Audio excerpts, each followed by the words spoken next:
예, 안녕하십니까. 오늘 제가 소개할 책은 전 삼성전자 회장이시죠. 특히 그 월급장이 연봉이 가장 높은 걸로 유명하셨던 권오연 전 삼성전자 회장이 최근에 써내신 책 초격차입니다. 이렇게 아주 붉은색의 그 강렬한 페이지를 볼 수 있습니다. 삼성전자는 우리나라 기업들 중에서도 뭐 독보적이죠. 전 세계적인 기업입니다.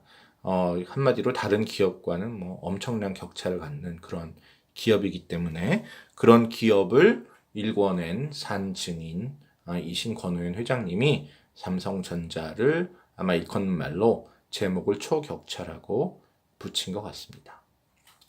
사실 제가 뭐 권오연 회장님은 저를 전혀 기억 못하지만 한번 우연히 같은 테이블에서 몇 년 전에 식사를 하면서 조금 말씀하시는 걸 들어볼 기회가 있었는데요. 상당히 새로운 경험이었습니다. 마치 이게 무슨 미시 경제학이나 게임 이론을 공부하신 박사님과 얘기하는 것 같다고 할까요? 근데 얘기를 자세히 들어보면 경제학을 전혀 배우지 않으셨는데 경제학자들이 수십 년 동안 이렇게 연구하고 이런 것들을 현장에서 본인이 이리저리 궁리한 결과시겠지만 상당히 비슷한 그런 말씀들을 하시더라고요. 그리고 전 회장님 그러면 큰 그림만 그리실 줄 알았는데 상당히 디테일한 것까지 관심이 있으시다. 뭐 예를 들어서 리더가 바쁘면 안 된다. 실제로 일하는 것보다 사람들을 어떻게 일하게 만들까 이걸 알기 위해서는 좀 여유가 있게 생각해야 된다. 이런 말은 뭐 당연히 하셨고요. 뭐 책에 있는 내용입니다. 책의 내용이 그때 제가 들은 몇 마디하고 다 연관이 되는데 사람들을 일을 시킬 때 이것이 윗사람의 아이디어를 자기가 억지로 한다 그러면 일을 안 할 테니까 어떻게 하냐면 자기가 답을 이런 A라는 방향으로 해야 된다는 걸 알면서도 야, 이게 A가 좋을까, B가 좋을까라고 그 직원한테 묻는다는 거죠. 그리고 이렇게 몇 번 얘기를 하면서 A가 좋다는 것을 마치 자기가 깨닫고, 회장님, A가 좋은데요? 라고 얘기할 때까지 모른 척, 아, 그렇구나, A가 좋구나라고 이런 식으로 결론을 내게 하고 그 일을 네가 A가 좋다고 그랬으니까 한번 해봐라. 그러면 그 아이디어가 어떻게 보면 회장이 사실 글로 유도했음에도 불구하고 자기 아이디어라고 생각하고 그 직원이 열심히 한다는 거죠. 이런 조그만 말 한마디에 다 아이디어를 담고 계시더라고요. 그 다음에 어떤 사람이 일을 내서 막 엄청나게 그 이윤을 올렸다. 회사의 이익을 올렸다. 성과를 올렸다. 라고 할 때 그것 때문에 그 사람을 승진시켜주면 안 된다는 거죠. 그게 여러 가지가 작용을 했고 그 사람이 그 일은 잘하지만 올라가서 더 큰 범위의 일을 잘한다는 보장이 없을 수도 있기 때문에 당장 성과를 크게 내면 그거는 보너스 돈을 줘서 보상을 해주고 승진은 성과를 낸 사람이 아니라 앞으로 잘할 사람, 그 자리에 가서 잘할 사람을 승진을 시켜줘야 된다. 그래서 돈과 승진이란 두 개를 적절히 이용해야 된다. 이건 뭐 경제학에서 너무나 많이 나오는 그런 이론이고요. 그 다음에 한 곳에 그냥 놔두면 발전을 안 한다는 거죠. 그 사람이 너무 권위가 있고 거기에 오래 근무하면 밑에 사람들이 새로운 걸 갖고 와도 그거 우리가 다 해봤는데 안 된다 이런 식으로 어떤 새로운 것을 시도하는 그런 노력을 게을리해서 결국은 회사가 안 좋아지기 때문에 아무리 그 분야에 B라는 분야에 잘하는 사람도 때가 되면 C, D라는 다른 분야로 전혀 모르는 분야로 로테이션을 시키면 그 사람이 긴장해서 내가 이 분야는 모르는구나라고 새로 그 공부를 하고 밑에 사람의 의견을 듣기 시작하기 때문에 조직이 더 잘 될 수 있다. 이런 것들을 다 생각하시는 분인 것 같습니다. 또 현실 감각도 뛰어나셔서 연구원에 가서 연구원들이 회사 이윤이 되기보다는 그냥 무슨 학술지에 내는 마치 무슨 교수 같은 그런 연구를 하는 사람들을 다 내쫓았다는 거죠. 저도 개인적으로는 요거는 조금 동의하는 바가 일본이 경제가 한참 안 좋을 때 일본 교수가 아니라 일본의 회사에서 일한 연구원이 노벨상을 받고 이런 적이 있었습니다. 그거를 대단하다고도 얘기하지만 저는 저게 돈이 하나도 안 되는 연구고 반면에 엄청나게 비싼 기계를 필요로 한 연구인데 도대체 저 회사는 저 사람이 노벨상을 받도록 그런 기계를 사주고 왜 그랬을까라는 생각을 좀 해본 적이 있거든요. 역시 회사에서는 이런 이윤 추구에 도움이 되지 않는 연구는 하지 않는 것이 옳다라는 것을 어떻게 보면은 이 권오현 회장이 실질적으로 삼성 연구소에서 이윤이 되지 않는 그 연구를 절반 이상을 다 정리했다는 거죠. 또 훌륭한 리더는 타고난 것이 3분의 1, 노력이 3분의 2다. 뭐 이런 얘기가 나오는데요. 어쨌든 타고나지 않은 사람도 리더가 될 수 없다. 이런 아주 현실적인 얘기도 하고요. 그 다음에 어떤 혁신적인 일을 할 때는 사람을 교체해야지 기존에 있는 사람에게 혁신적으로 해보라고 백날 떠들어도 소용이 없다는 얘기죠. 또 어떤 신규 사업을 시작할 때는 그 사업을 잘할 것 같은 능력 있는 사람을 시키는 것이 맞지 않고 오히려 능력이 좀 떨어지더라도 제가 이것을 꼭 해보겠습니다라는 사람을 시키는 것이 맞다는 이야기가 나옵니다. 즉 실력 있는 사람은 기존에 자기가 있는 부서에서 잘하고 있는데 나를 왜 엉뚱한 곳으로 보내나 사장이 나를 미워하나 이렇게 오해할 수가 있고 따라서 열심히 일을 안 하는데 내가 이 일을 새로운 일을 꼭 해보고 싶다라고 막 열정적으로 자기가 나서서 하는 사람은 어찌됐건 실력이 모자라도 그 열정으로 그 신규 사업의 온갖 어려움을 이겨낼 수 있기 때문에 이런 사람들이 더 성공한다. 이런 얘기도 나옵니다. 또 작지만 중요한 것들에 아주 신경 쓰는 모습을 많이 볼 수 있는데요. 부하 중에 자기가 옳다고 자기에게만 회의 시간에 막 얘기하는 여기 책의 표현에 따르면 야생마 같은 사람이 있는데 이런 사람은 길들이지 않으면 조직에 해가 된다. 길들이는 방법은 그 사람이 그렇게 잘났다고 자기가 많이 안다고 했을 때 그 사람을 불러놓고 30분, 1시간 동안 이것저것 물어본다는 거죠. 그러면 그 사람이 아무리 많이 알아도 30분, 1시간이 지나면 그 사람이 잘 모르고 이거는 왜 이러지? 왜 그렇게 안 했지? 심지어는 너는 그렇게 잘 아는 사람이 여태까지 왜 안 했니? 이제 이런 식으로 얘기하면 그 사람이 자기가 사실 모르는 것이 많구나라는 것을 깨닫는다는 것이죠. 그래서 이런 소크라테스 대화법으로 스스로 자기의 단점을 알게 만들어준다든지 또는 사람을 이제 해고 퇴사시키는 것이 어렵죠. 사람을 불러놓고 이렇게 얘기한다고 이 책에 나옵니다.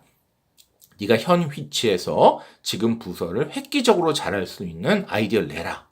그걸 못하면 너는 지금 부서에서 나와서 네가 잘할 수 있는 부서가 어딘지 내게 말해줘라. 그럼 내가 옮겨줄게.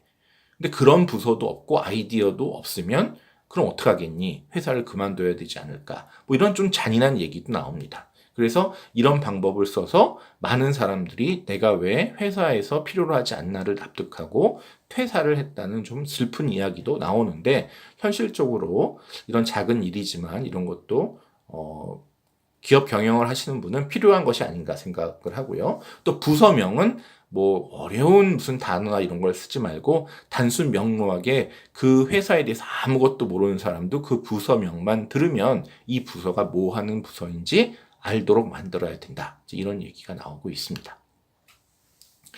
근데 이 책을 다 읽고요. 참 옳은 얘기고 저도 이 책에서 보고 나도 앞으로 이런 것을 쓸 수 있지 않을까라는 생각을 하면서도 한편으로는 뭔가 그렇게 확 와닿지 않고 공감하기 어려운 점들이 많이 좀 있었습니다. 어떤 것이냐면 이런 얘기가 나옵니다. 어떤 부하 직원이 능력이 아무리 뛰어나더라도 독단적이면 버려라. 그 사람을 해고시켜라. 제 느낌은 삼성에는 인재가 많구나. 그래서 아주 뛰어난 사람을 해고시켜도 그 다음 사람이 역시 능력이 뛰어난 사람이 대기하고 있기 때문에 이렇게 성격도 좋고 커뮤니케이션도 잘하고 능력도 있는 그런 사람을 골라서라는 얘기인데요. 뭐 중소기업도 중소기업이고 뭐 학교에 있는 저도 뭐 동료 교수나 밑에 교수한테 무슨 일을 좀 이렇게 부탁하거나 하면 그런 사람이 없습니다. 능력도 뛰어나고 성격도 아주 좋은 그런 사람이 작은 조직에는 있지 않죠. 그래서 이것이 과연 삼성 같은 큰 기업 빼놓고 다른 기업에서 사용할 수 있는 방법인가? 이런 느낌이 좀 들었고요. 그 다음에 개인기 위주로 하지 말고 시스템을 구축해라. 한 사람이 아주 잘한다고 그 사람이 너무 의존하다 보면 그 사람이 나가면 조직이 망한다는데요. 이것 역시 그 중소기업이나 작은 조직에는 정말 능력이 뛰어난 사람 한 사람이 있어서 이 사람이 하면 일이 다 10분 만에 풀리는데 다른 사람이 하면 오히려 일이 방해가 되는 그런 경우도 많이 있을 수가 있습니다. 결국은 이거를 시스템을 하려고 들면 아마 그 전에 회사가 더 어려워지지 않을까요? 그래서 이런 개인기 위주 하지 말고 시스템을 하면 더 좋다고는 다 생각하지만 그것이 과연 모든 기업이 가능한 것인가? 그 다음에 부하들에게 위임하고 일찍 퇴근하라. 이것도 비슷한 측면에서 그 부하들이 과연 능력이, 글쎄요, 저도 이것도 고정관념일까요? 제가 부족하다고 생각하는 제 조교도 열심히 하면 제가 일찍 퇴근하면 다 할 수 있겠죠. 그래서 어쨌든 그렇지만 선뜻 그 작은 조직이 시도하기 어려운 면이 있고요. 사실 또 궁금한 게 있습니다. 이 책에 진짜 안 나오는 건데요. 이 분명히 경험을 하시지 않았을까 싶은데 이 책은 권오연 전 회장이 회장일 때 또는 최소한 사장 이상일 때 어떤 커다란 부서를 맡았을 때의 설명들이 나옵니다. 근데 사실은 저도 제가 도대체 지금 일반 교수인데 저의 꿈은 뭐 이렇게 해서 올라가갖고 언젠가 뭐 학장이나 이런 걸 한번 해볼 수 있지 않을까? 뭐 이런 생각을 하고 있는데 지금 제가 결정할 수 있는 게 없습니다. 저의 위에 학장님, 원장님, 뭐 처장님, 첩첩산중, 부총장님, 총장님 계시죠? 이런 상관들과의 갈등이 오히려 저는 그 밑에 부하 직원보다는 상관들과의 관계에서 갈등이 많은데 이 책에는 그거는 하나도 나오지 않습니다. 그냥 갑자기 제가 어떤 회사의 사장이 돼서 해야 될 것들, 좀 이런 얘기인데요. 많은 일반인들이 그 사장 지위에 올라가기 위해서 참 피나는 노력을 하고 많은 행운을 필요로 하고 하는 것을 생각하면 이 책은 글쎄요, 내가 한 뭐 60이나 이렇게 돼서 혹시라도 사장이 되거나 조직의 장이 되면 한번 읽어봐야지 라는 느낌을 지울 수가 없고 지금 나에게 도움이 될까? 잘 모르겠습니다. 그 다음에 또 부하가 여기 보면은 막 해고시키고 다른 부서로 보내고 정말 이 권오연 회장님은 그 아주 절대 군주와 같은 힘을 가지신 걸로 나오는데 대부분의 조직에서 요새 부하를 이렇게 막 이리저리 옮기고 퇴사시키고 아무리 납득을 시켜도 이런 것들이 어렵다고 봅니다. 특히 학교나 공공조직 같은 데에서는 거의 불가능하죠. 그래서 그런 경우에 과연 권오연 회장님이라도 잘하실 수 있는가? 좀 이런 생각이 들기도 합니다. 또 하나는 아마 권오연 회장님이 아무리 일을 잘하셨어도 사내 정치가 분명히 있어서 권오연 회장님은 흔들려는 사람도 있지 않았을까 생각하는데 그런 어려움을 분명히 극복하셨을 텐데 당연히 그런 내용은 나오지 않습니다. 그래서 어떻게 보면은 참 이런 좀 민초 같은 직장인들이 지금 당하고 있는 현실과는 조금 다른 내용. 어떻게 보면 제왕학, 그러니까 신화의 학문이 아니라 제왕의 학문을 논하신 것 같은 느낌이 확실히 있고요. 이 책을 읽고 오히려 제가 좀 존경스럽다 하는 거는 글쎄요. 이건희, 이재용 회장과 같이 이런 권오연 대표와 같은 회장님과 같은 분을 등용해서 전권을 주신 그런 분들이 오히려 새삼 또 훌륭하시다라는 개인적인 느낌을 받았습니다. 감사합니다.